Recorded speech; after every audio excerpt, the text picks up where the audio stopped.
Assalamualaikum warahmatullahi wabarakatuh. Selamat pagi semuanya.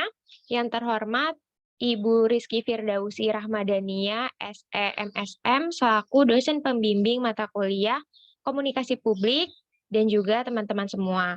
Pada hari ini saya akan menyampaikan suatu opini tentang pentingnya Permendikbud dan Undang-Undang Anti Kekerasan Seksual. Oke, bisa di next.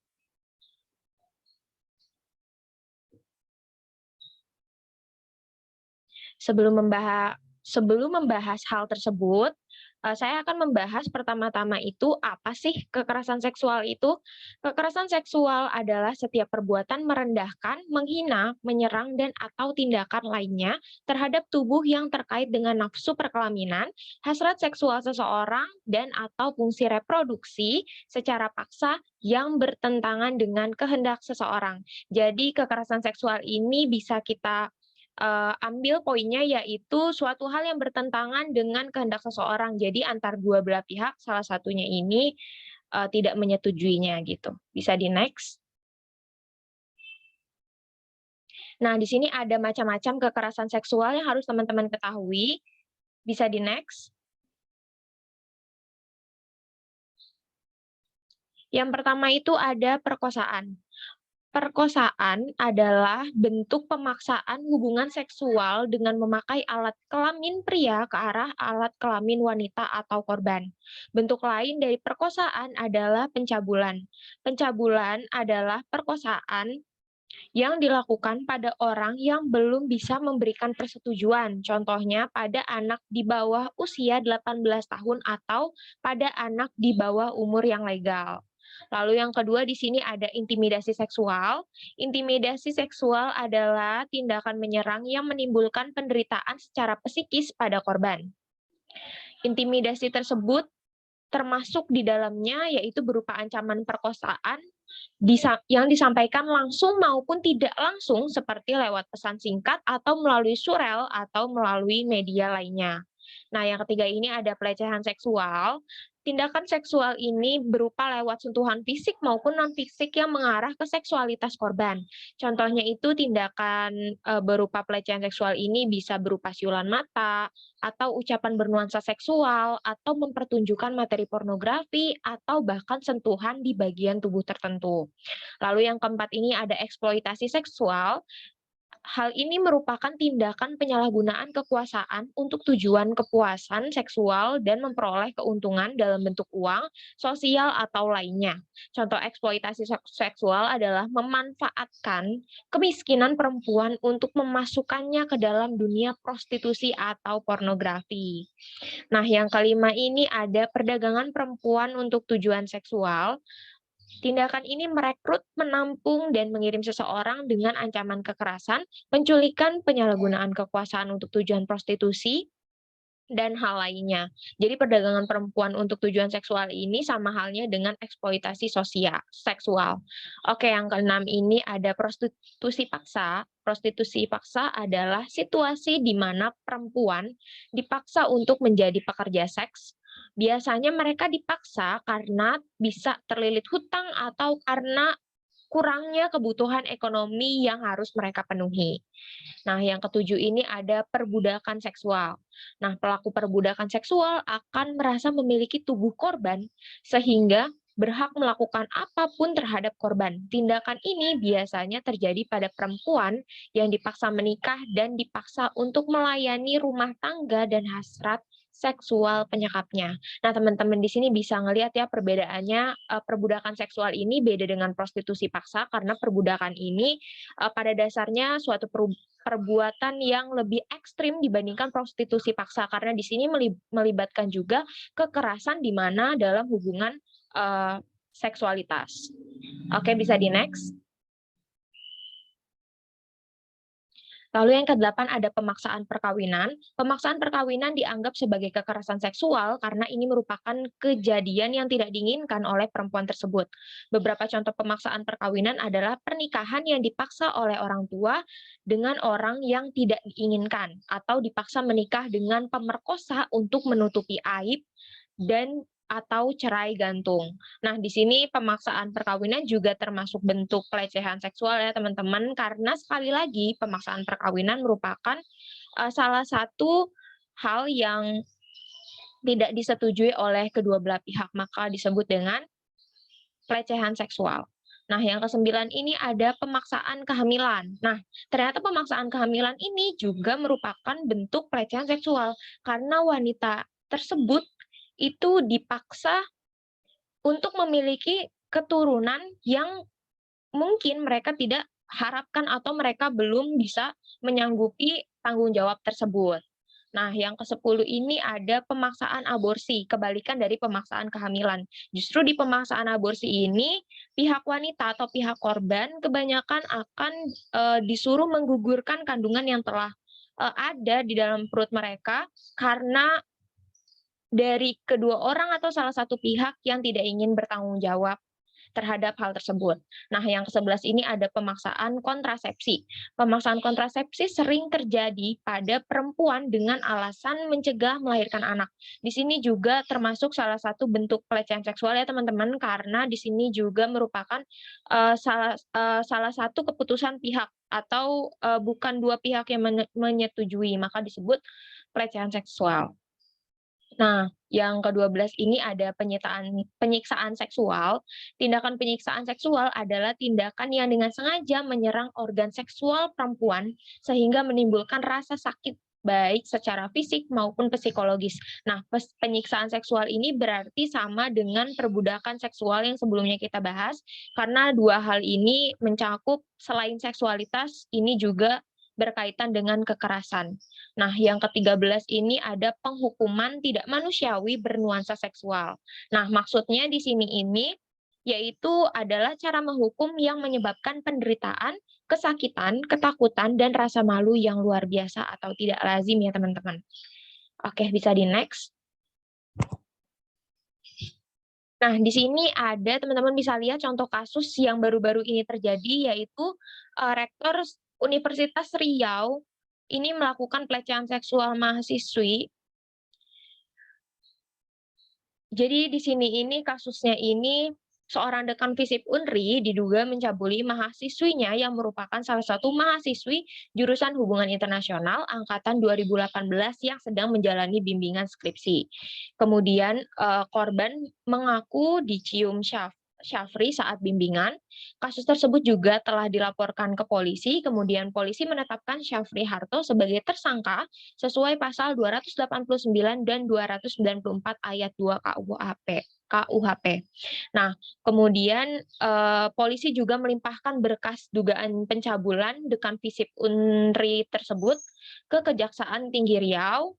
Nah, kemudian pada tanggal 23 November akhirnya Syafri telah ditetapkan sebagai tersangka dengan ancaman 5 tahun penjara.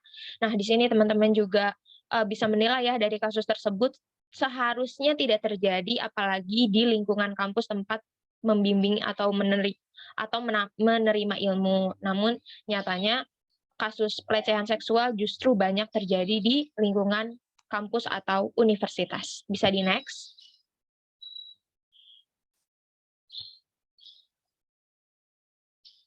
Nah, dari kasus tersebut, teman-teman bisa mengambil kesimpulan, ampukah Permendikbud perangi kekerasan seksual di lingkungan kampus. Kementerian Pendidikan Kebudayaan, Riset dan Teknologi dalam waktu dekat akan menerbitkan peraturan menteri terkait penanganan kasus kekerasan seksual di lingkungan kampus.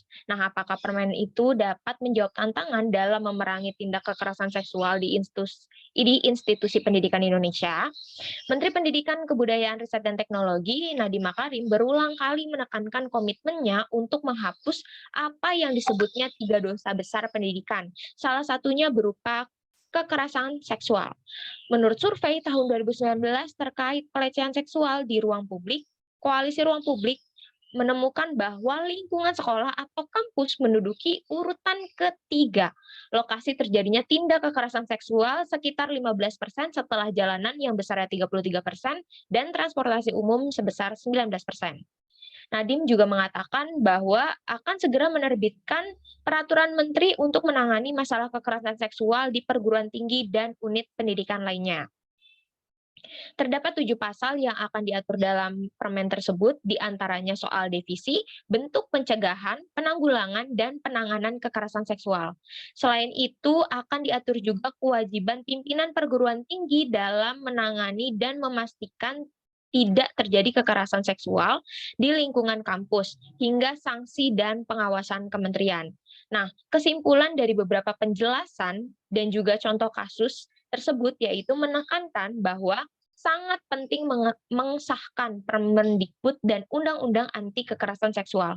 Mengapa? Karena melihat semakin maraknya kasus baik pelecehan atau kekerasan seksual yang terjadi, apalagi di lingkungan tempat mencari ilmu atau kampus, justru hal semacam tersebut itu tentunya sangat tidak boleh terjadi, tetapi malah justru banyak terjadi di institusi pendidikan Indonesia. Menilai upaya memerangi kekerasan seksual di lingkungan pendidikan ini tidak cukup sebatas peraturan menteri, tetapi hal tersebut perlu diapresiasi. Hal tersebut merupakan salah satu langkah yang baik karena yang paling dibutuhkan korban dan penyintas dalam menghadapi proses penanganan kasus kekerasan seksual yang menimpa mereka di kampus adalah pendampingan dan jaminan bahwa mereka akan dilindungi. Hal itulah yang berusaha diakomodasi Kemendikbudristek melalui peraturan menteri yang akan diterbitkan nanti. Kementerian akan mewajibkan institusi pendidikan untuk membangun sebuah unit independen yang berperan sebagai pusat penanganan kasus kekerasan seksual, di mana korban akan dapat melapor atau mendapat perlindungan dan penanganan kasus tanpa intervensi kampus.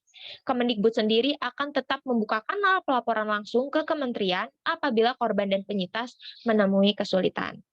Nah, sekian pembahasan yang dapat saya sampaikan. Bila teman-teman ada yang ingin bertanya, dipersilahkan.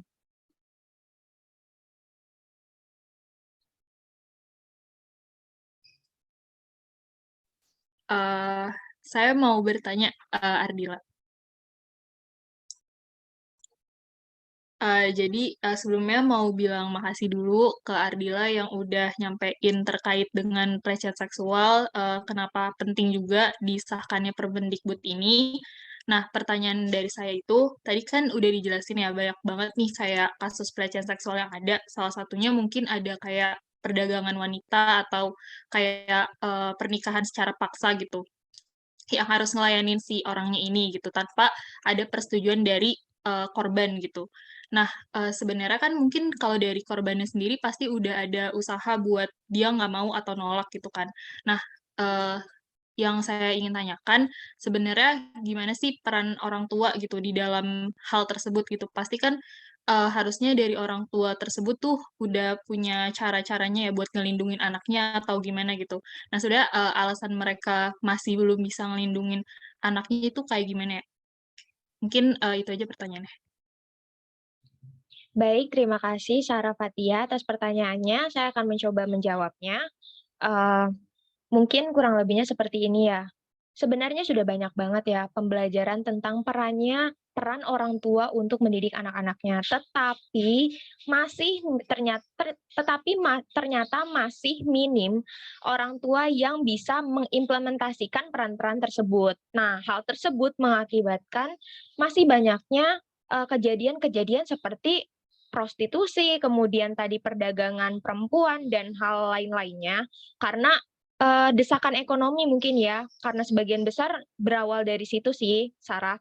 Jadi saya, mengambil kesimpulan sebenarnya, eee, orang tua ini juga salah gitu untuk mendidik anaknya karena orang tua ini tuh belum 100% mengimplementasikan hal-hal baik kepada anaknya, 100% belum bisa menjaga anaknya dan, pesan saya ini bukan hanya untuk anak perempuan, tetapi juga orang tua harusnya bisa menjaga anak laki-lakinya. Walaupun konteksnya perempuan ini lebih rawan dibandingkan lelaki, tetapi saat ini justru banyak lelaki yang lebih dulu melecehkan wanita.